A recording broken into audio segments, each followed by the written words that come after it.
বাংলার বিরোধী দলনেতা ও একটা জায়গায় সভা করতেই পারে, সেটা নিয়ে কোনো আপত্তি নেই।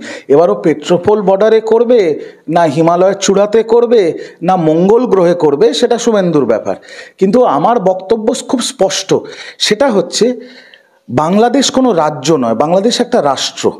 সেই রাষ্ট্র নিয়ে কি পদক্ষেপ হবে, আমাদের দেশের কি অবস্থান হবে, সেটা ঠিক করবে কেন্দ্র সরকার। দুই, বাংলাদেশে যে ঘটনাগুলো ঘটছে সেই ঘটনাগুলো অত্যন্ত নক্কারজনক, নিন্দনীয় এবং দুর্ভাগ্যজনক ঘটনা। এটা তৃণমূল কংগ্রেসের অফিসিয়াল স্ট্যান্ড। এবার আসুন শুভেন্দু অধিকারীতে। আমার প্রথম প্রশ্ন আপনার দর্শকদের, যে শুভেন্দু এই যে ধরকাটা মুরগির মতো লাফিয়ে লাফিয়ে বেড়াচ্ছে, ঘুরে ঘুরে বেড়াচ্ছে, ওর ক্ষমতা কতটুকু, এটা তো মানুষকে বুঝতে হবে।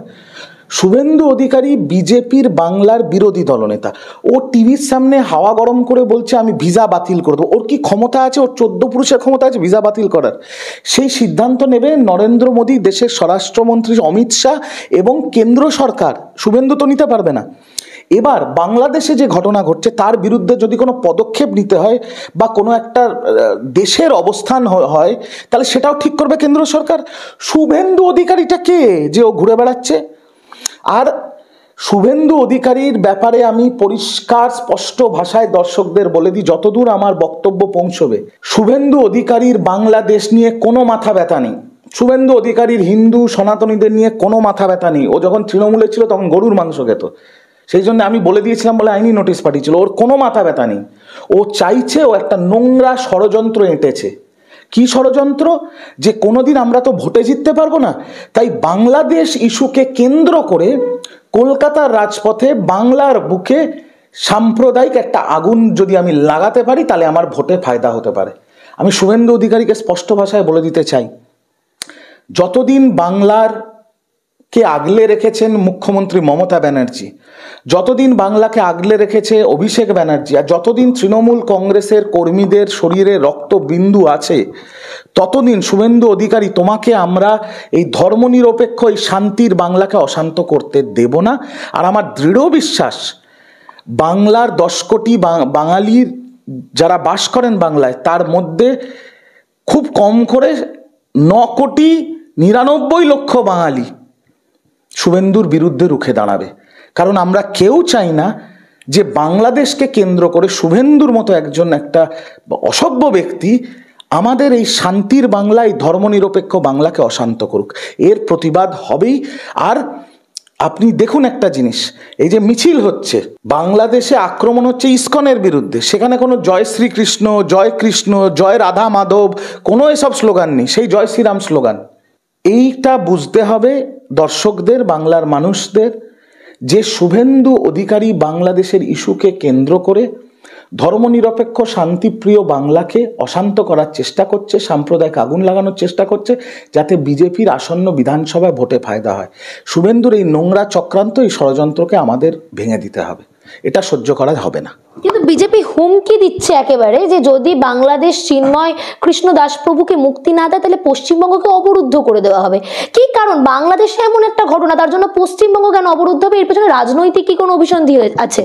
আপনার প্রশ্নটাতেই তো আপনি জবাব দিয়ে দিলেন, যে বাংলাদেশে যদি একজন হিন্দু ধর্মের প্রভুকে না ছাড়া হয়, তাহলে পশ্চিমবঙ্গকে অবরুদ্ধ করে দেবে। এটা কি ধরনের মূর্খের মতো কথা বিজেপি আর শুভেন্দুর, আমি তো বুঝতে পারছি। এরা কি একেবারে মূর্খ, না এরা ভাবে লোকে বাংলার মানুষ ঘাসে মুখ দিয়ে চলে? আমি তো বুঝি না। বাংলাদেশে যদি কাউকে, বাংলাদেশ একটা আলাদা রাষ্ট্র, সেখানে যদি কাউকে বাংলাদেশের সরকার না ছাড়ে, তাতে পশ্চিমবঙ্গ অবরুদ্ধ হবে কেন? এটা অদ্ভুত কথা রে ভাই। আর শুভেন্দুর যদি বাপের বেটা হয়, তাহলে শুভেন্দুকে বলবো, যা না রে ভাই, দিল্লিতে গিয়ে নরেন্দ্র মোদী অফিসের বাইরে, সাউথ ব্লকে অমিত শাহর অফিসের বাইরে ধর্ণা দিক। ও যদি বাপের বেটা হয়, দিল্লিতে গিয়ে নরেন্দ্র মোদীর গাড়িকে আটকে অবরুদ্ধ করে, দিল্লির রাজপথ অবরুদ্ধ করে নরেন্দ্র মোদীর গাড়িকে আটকে অবস্থান বিক্ষোভ করুক।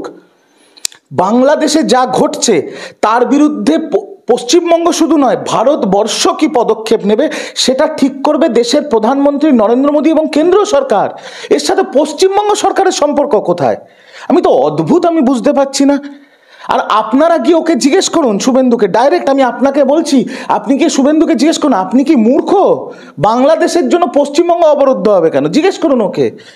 আপনি ওকে গিয়ে জিজ্ঞেস করুন, যদি এটা না করতে পারেন, যে ওকে মূর্খ না বলতে পারেন, তাহলে ওকে অন্তত প্রশ্নটা করুন যে শুভেন্দুবাবু, আপনি পশ্চিমবঙ্গে লাফালাফি না করে আপনি নরেন্দ্র মোদী দেশের প্রধানমন্ত্রী এবং দেশের স্বরাষ্ট্রমন্ত্রী অমিত শাহর দপ্তরের বাইরে গিয়ে অবস্থান বিক্ষোভ কেন করছেন না? কারণ সিদ্ধান্ত তারা নেবেন, পদক্ষেপ তারা নেবেন। পশ্চিমবঙ্গ সরকার, পশ্চিমবঙ্গের মুখ্যমন্ত্রী, কেন্দ্র সরকার যে সিদ্ধান্ত নেবে বাংলাদেশকে কেন্দ্র করে তাকে সমর্থন করবে। এর বাইরে তো পশ্চিমবঙ্গ রাজ্যের বা তৃণমূল কংগ্রেসের বা বঙ্গ বিজেপির আর কিছু করার তো ক্ষমতাই নেই। শুভেন্দু অধিকারী বা বঙ্গ বিজেপির কি ক্ষমতা আছে বাংলাদেশ ইস্যুতে? এটা মানুষকে আমি বোঝাতে চাই, বুঝুন। শুভেন্দু অধিকারী বঙ্গ বিজেপির বাংলাদেশকে নিয়ে কিচ্ছু করার কোনো ক্ষমতা নেই। যা করবে দেশের প্রধানমন্ত্রী নরেন্দ্র মোদী, দেশের স্বরাষ্ট্রমন্ত্রী অমিত শাহ, দেশের বিদেশ মন্ত্রী জয়শঙ্কর আর কেন্দ্রীয় সরকার। তো শুভেন্দুর এই লাফালাফি, এই সার্কাসটা শীতকালে আমাদের কাছে অত্যন্ত মনোরম। আপনাদের টিভির পর্দায় দেখি যখন হাই হাই করে পাগলের মতো চেঁচায়, এছাড়া কোনো ভ্যালু নেই, ভ্যালুলেস। মেঘালয়, মণিপুর সহ এরকম একাধিক রাজ্য আমরা দেশের মধ্যে দেখেছি, সেখানে সংখ্যালঘু অত্যাচার হচ্ছে, সেইটা নিয়ে একেবারেও বঙ্গ বিজেপির কোনো রকম স্ট্যান্ড নেই বা অবস্থান নেই। কিন্তু বারবার বাংলাদেশের সংখ্যালঘুকে নিয়ে তারা প্রশ্ন তুলছেন, দেশের সংখ্যালঘুকে নিয়ে প্রশ্ন কোথায়? অদ্ভুত, এটাই তো হচ্ছে আসল প্রশ্ন। আচ্ছা, একটা কথা শুধু শুভেন্দুকে নিয়ে কেন বলবো? শুভেন্দু অধিকারী বাংলার বিরোধী দলনেতা, প্রাক্তন সাংসদ, প্রাক্তন মন্ত্রী। শুভেন্দু বাবুর বাবা, তিনিও প্রাক্তন সাংসদ। শুভেন্দু বাবুর ছোট ভাই, সেও এখন সাংসদ।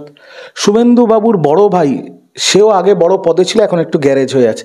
আমি তো শুভেন্দু অধিকারীকে আগে অনুরোধ করব, আপনারা ফ্যামিলি প্যাকেজে একবার মণিপুর ঘুরতে যান না।